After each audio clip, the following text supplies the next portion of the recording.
to share first because I had just gone over this with the Confirmation 2 kids at St. Elizabeth Ann Seton, and again, St. Paul is complicated, so I went to my 8th grade reflection book, and it helped me a lot with the language, because in all of this, there's so much that resonates with our hearts when we see the truth, but it's really the capturing of the language that helps it unfold, right?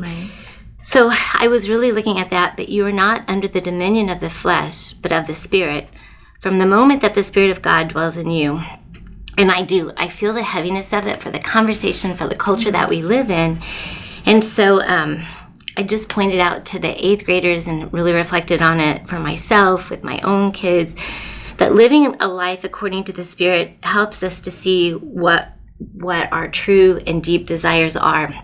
That whole language of having the Spirit connect with us, for us to have that relationship with the Holy Spirit.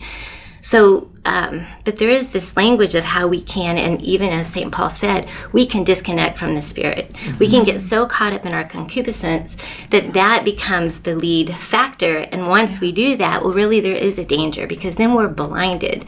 And so I just felt almost like I was encouraging the 8th graders, cling, stick. No matter what life gives you, don't let go of your relationship of asking the questions and praying with the Holy Spirit, because it keeps you enlightened. And we've always talked about struggles come up, stress, crosses, that comes up. But when we're attached to the Holy Spirit, it's leading us into a strength that's unfathomable. We do have to carry the cross to find out the depth of who we are.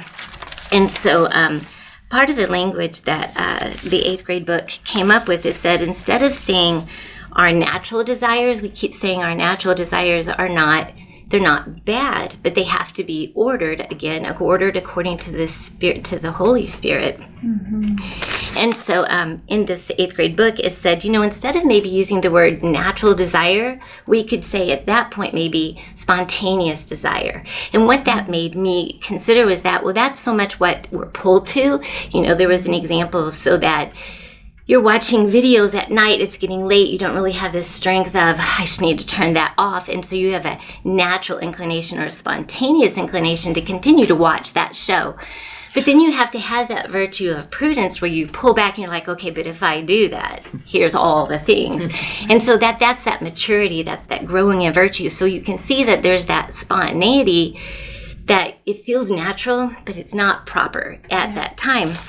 So I really appreciated that. So then it went on, and something that I've really noticed in our culture as far as finding a language, there's so many troubles in our culture because we feel there's a natural inclination to love another. And for people in our society, that often means having relations outside of marriage. And I thought in the 8th grade book, it did a really good job of pointing out the spontaneity. It feels good. It makes sense that you're going to love the other.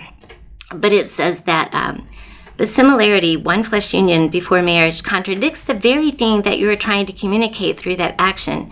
It is a beautiful and good thing to desire to give yourself totally to the one you love, but that relations before marriage can never really accomplish the total gift to the one you love. For there is something one is always holding back for oneself, one's future, and the possibility of changing one's mind. While one is saying with the body, I give you everything, in reality, we're still not really giving. There's that disconnect of reality. So how do we get where we're being authentic in that? Well, that's where we take the marriage vows. In marriage, then we're promising to be with that other person until death.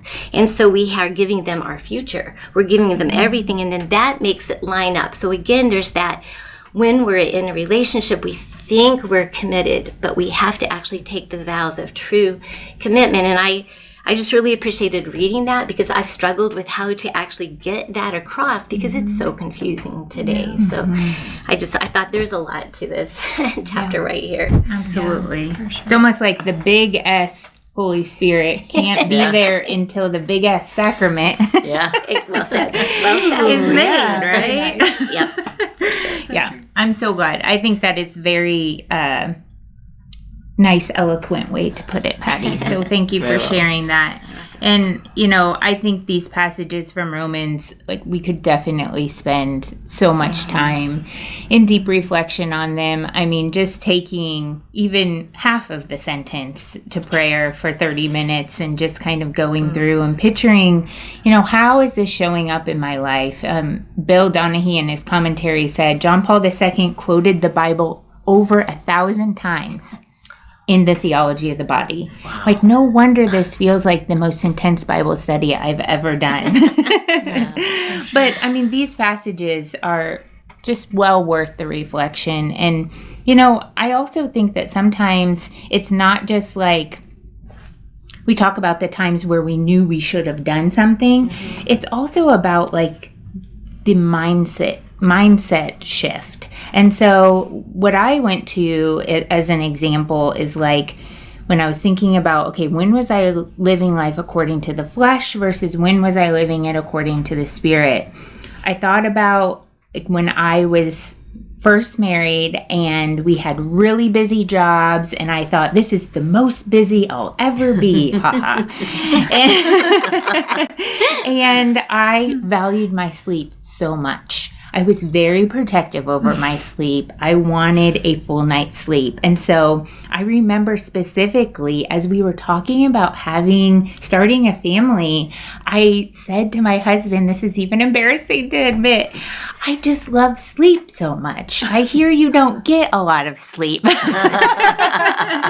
that was just totally me being in the flesh. Yeah. Like I was thinking about my comfort being taken away. I was thinking about something that I valued very dearly to my heart. I was like, I'm just not ready to give up my sleep.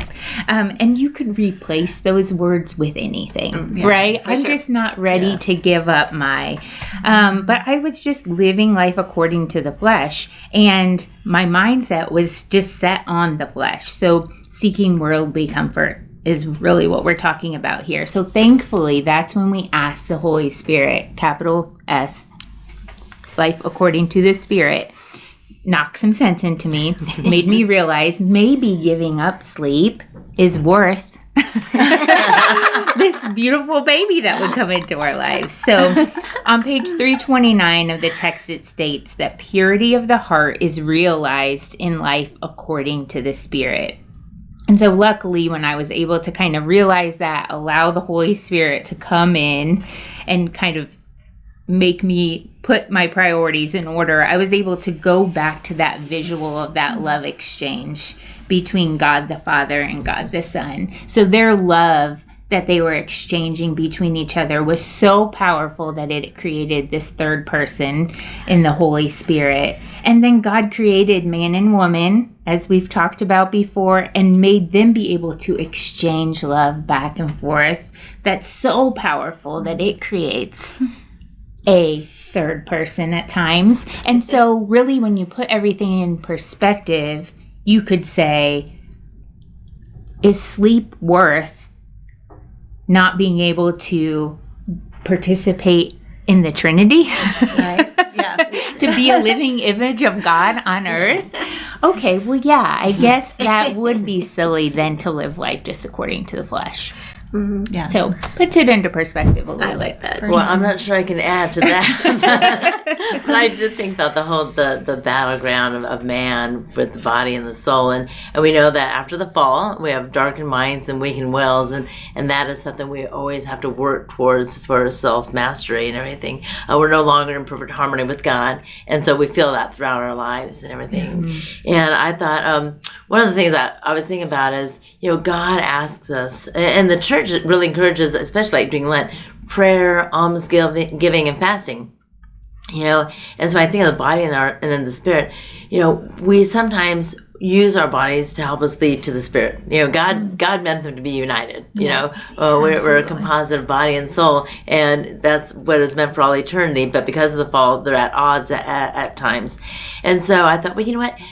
In my life, one thing I do for Christmas for my family is I have a big family, okay? So I can't give everybody Christmas gifts, But what I give them, I do give them a gift. I give them what is a prayer coupon. And throughout the whole year, it has days that I say certain prayers for them, days that I offer certain sacrifices for them, and days that I do acts of love. And I thought, when I was praying about that, I thought, oh my gosh, that's exactly what the church is asking of us, And so I am preparing on the inside these prayers I give, and on these, if I'm really working at fasting, fasting's not fun, but if I know I'm doing it for somebody, now it's all worthwhile, and you see a goal in mind, and especially when every now and then my family will say, oh, this happened on that day, and you were praying for me, and it makes me feel so good. You're like, okay, something good came about it. My brother likes to tease me. Okay, if Sister's praying for you, you're gonna have some challenge that day.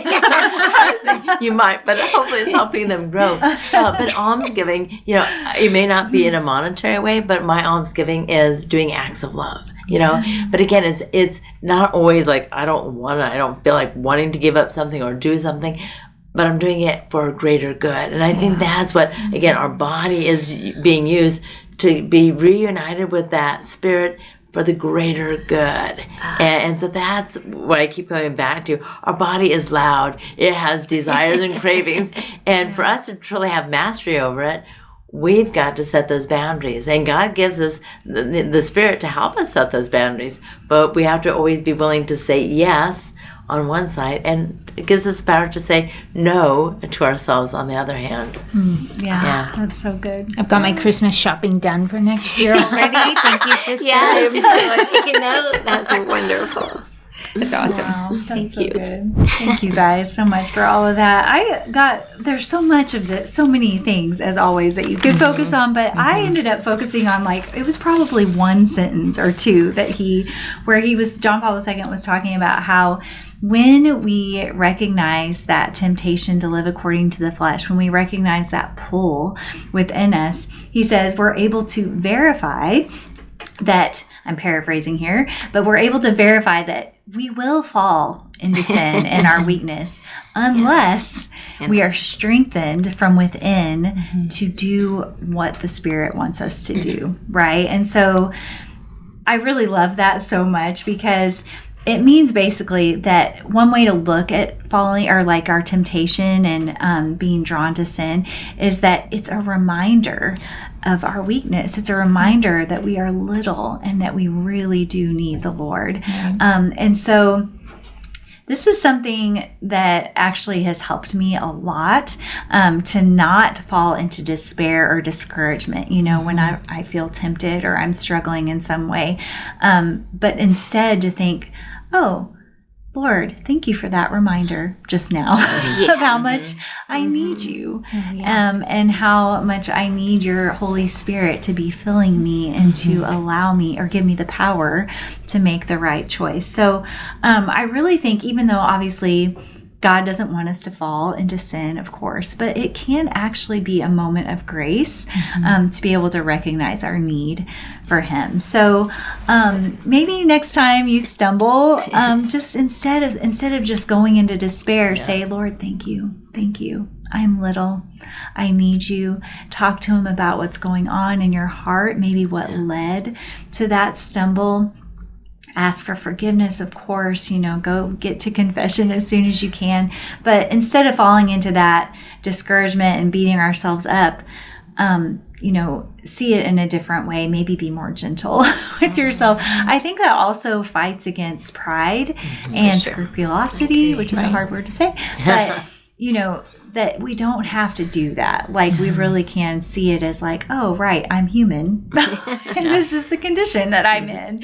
So that's something that I was thinking about and has helped me a lot in my life and walk with the Lord. So